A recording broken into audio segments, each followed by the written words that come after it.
नगर ward 127 से कांग्रेस प्रत्याशी कविता शर्मा ने भरा नामांकन। पार्षद बनने के बाद उनका कहना है कि वे रोजगार की समस्या पर देगी ध्यान। देखिए क्या कहा कविता शर्मा तथा उनके पति डॉक्टर वेद प्रकाश शर्मा ने।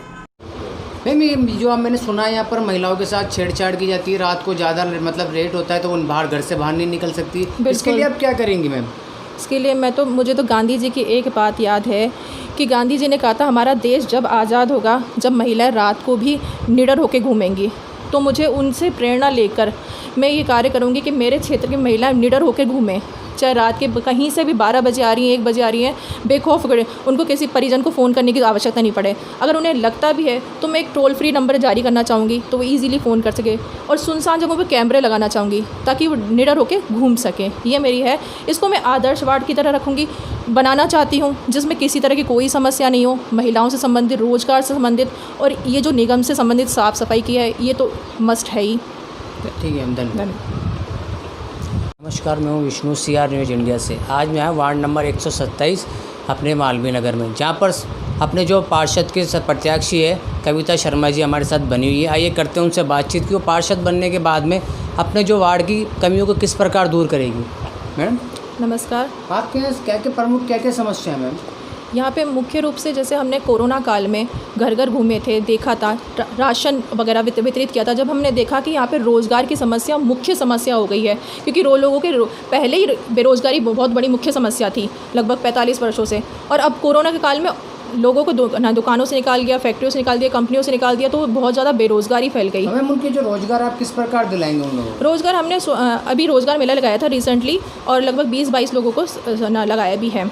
तो हमने स्वयंसेवी संस्थाओं से, कंपनियों से, स्कूल वगैरह से कांटेक्ट किया, उनके बेसिस पे ही जहां उनको आवश्यकता है। कई बार कांटेक्ट की कमी की वजह से भी आपस में पता नहीं चल जाता, तो हम उनके बीच में माध्यम बन के उनको रोज़गार दिलाने का प्रयास कर रहे हैं, और ये प्रयास मेरा अभी भी जारी ही है। अभी भी 200-250 एप्लीकेशंस मेरे पास हैं, जो अभी ये बीच में चुनाव का काम आ गया, तो इसके बाद मैं इसको कंटिन्यू रखूँगी आगे भी। मैम मैंने सुना है पानी की भी कमी, मतलब पानी यहाँ कम आता है, कम टाइमिंग आता है। हाँ, वो बीच में गर्मियों में परेशानी हो जाती है पानियों की भी, और थोड़ी बिजली की, रोड की परेशानी है। इन दिनों बंदरों के लिए मेरे पास बहुत ज़्यादा फ़ोन आ रहे हैं, और ये मोबाइल अभी रिसेंटली में एक मोबाइल टावर बिल्कुल घर के आगे ही लगा रहे थे, तो उसके लिए भी आंदोलन किया गया। हमारी समिति है मालवीय नगर क्षेत्रीय जन विकास समिति, उसकी मैं अध्यक्ष हूँ, और मेरे पति प्रोफेसर वेद प्रकाश शर्मा संरक्षक हैं उसके।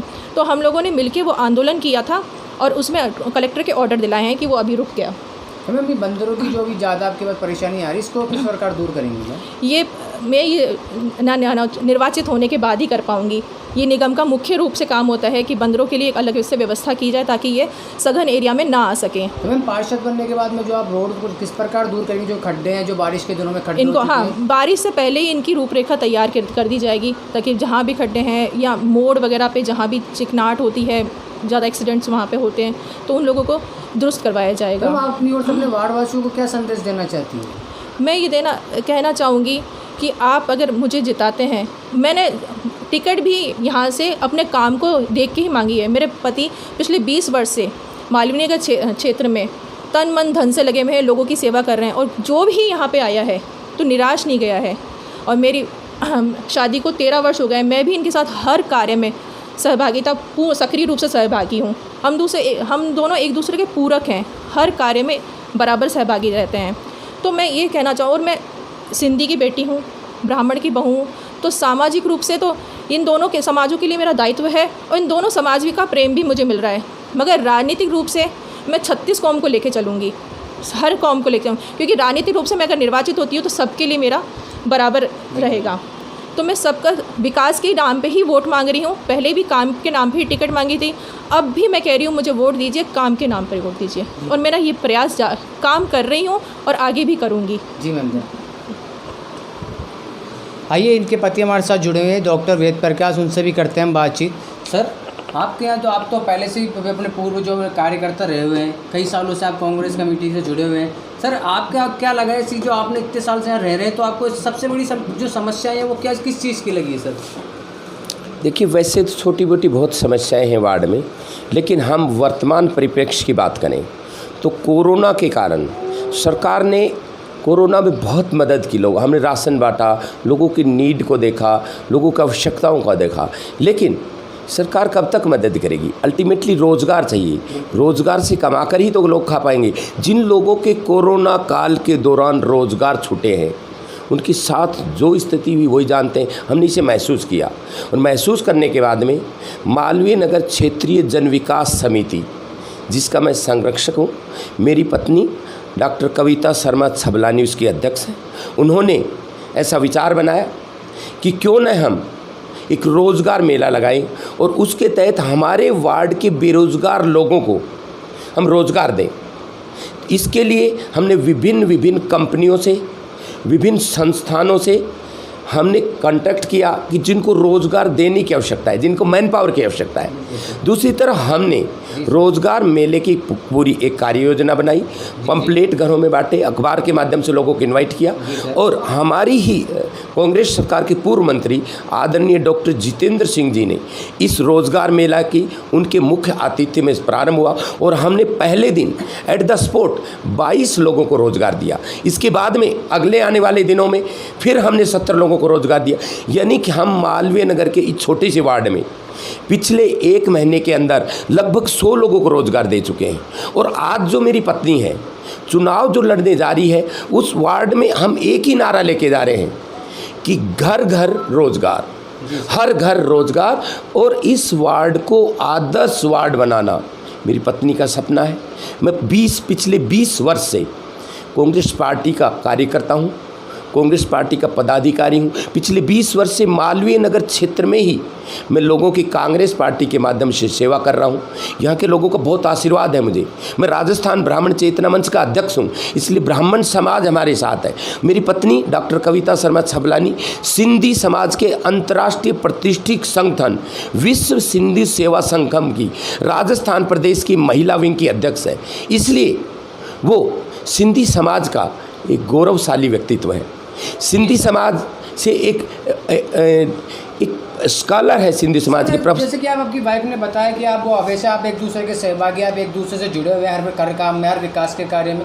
तो जो सर आपके वार्ड की जो प्रमुख समस्या है, जैसे कि पानी का, रोड का, तो इनमें आप उनका सहयोग किस तरीके से करेंगे? मेरी पत्नी वार्ड के स्तर पर जो कार्य है, समस्याएं होती हैं, उनके लिए मेरी पत्नी उन समस्याओं को सुलझाने का कार्य करती है। वही संघर्ष करती कार्यकर्ता है, उनके साथ कांग्रेस पार्टी के कार्यकर्ता हैं, समिति के कार्य, उनके पास एक बड़ी टीम है मेरी पत्नी के पास, वो काम करती। मेरी यहाँ भूमिका एक संरक्षक के रूप में है कि मात्र मैं उनको मार्गदर्शन करता हूँ। मेरी पत्नी खुद एक बहुत डायनेमिक वर्कर है, सी इज ए स्कॉलर, वो एक असिस्टेंट प्रोफेसर है और उनके अंडर बहुत से छात्रों ने शोध कार्य किया, पीएचडी किया है और सिंधी समाज पे आज पोस्ट डॉक्टरल पर काम कर रही हैं।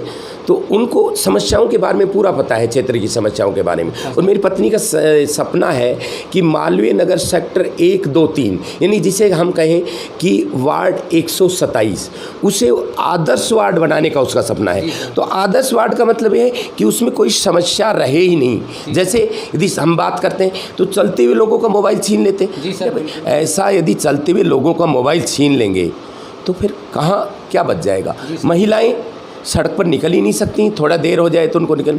तो मेरी जो पत्नी है वो सेंसिटिव है, संवेदनशील है, वो इन चीज़ों पर विशेष उसका एजेंडा है कि महिलाएं रात के 12 बजे भी जाएँ। तो जो थाना अधिकारी हमारे क्षेत्र में रहेगा, मेरी पत्नी को यदि यहाँ का प्रतिनिधित्व करने का मिलता है मौका, तो वो यहाँ के थाना अधिकारियों को, बीट अधिकारियों को वो बिल्कुल खींच के रखेगी कि वो अपनी 24 घंटे बराबर ड्यूटी देंगे। यदि किसी भी महिला के साथ इस क्षेत्र में, इस वार्ड में छेड़छाड़ होगी, किसी का मोबाइल छीन लिया गया या अन्य किसी प्रकार की चोरी की वारदात हुई या किसी प्रकार के गाड़ियों के शीशे तोड़े गए, तो वो उन अधिकारियों को बख्शा नहीं जाएगा जिनका कार्य है कि यहाँ के लोगों की सम्मान की रक्षा करना। जहाँ हम अधिकारियों के प्रति यदि जनप्रतिनिधि कड़ा रुख रखेंगे तो अधिकारी अपनी जिम्मेदारी क्यों नहीं निभाएंगे? तो सर, अपने तो राज्य सरकार इन चुनाव को किस नज़रिए से देखती है? अपने निगम के चुनावों को किन नज़रिए से देखती है? राज्य सरकार का एक पक्षीय माहौल है। हमारे मुख्यमंत्री जी आदरणीय अशोक गहलोत जी बहुत ही प्रतिभाशाली व्यक्तित्व हैं राजस्थान में, यानी वो इंडिया के बहुत बड़े नेता हैं। तो राजस्थान में जो उन्होंने कोरोना काल में लोगों की सेवा की है, राजस्थान के लोगों की कोरोना काल में उनकी जीवन की रक्षा की है, राजस्थान के गरीब लोगों को, राजस्थान के निचले तबके लोगों को, राजस्थान के दबे कुचले लोगों को, राजस्थान के नीडी लोगों को जो अशोक गहलोत जी ने दिन रात मेहनत करके उनकी कोरोना काल के दौरान उनकी सेवा की, उन्होंने इस महामारी से बचाने के प्रयत्न किए, उसको पूरी देश में क्या विश्व में मिसाल है। तो ऐसे समय में सब लोग जानते हैं ना, और बीजेपी का भी सबको दिख रहा है कि कोरोना काल में बीजेपी ने क्या किया। इसलिए एक मुश्त पूरी जनता का, और सबको पता है कि जब सरकार के साथ, यदि बड़ी सरकार के साथ छोटी सरकार चलती है तो छोटी सरकार भी दौड़ती है। हमारी सरकार है, हमारे मुख्यमंत्री जी बहुत डायनेमिक है, हमारे मंत्रिमंडल के मंत्री बहुत ही संवेदनशील है, बहुत दिन रात सब काम कर रहे हैं, जनता खुश है। तो नगर निगम में निश्चित तौर पर कांग्रेस का बोर्ड आना है। मैं समझता हूँ कि बहुत सी जगह पर तो भारतीय जनता पार्टी कंपटीशन में नहीं। जी सर।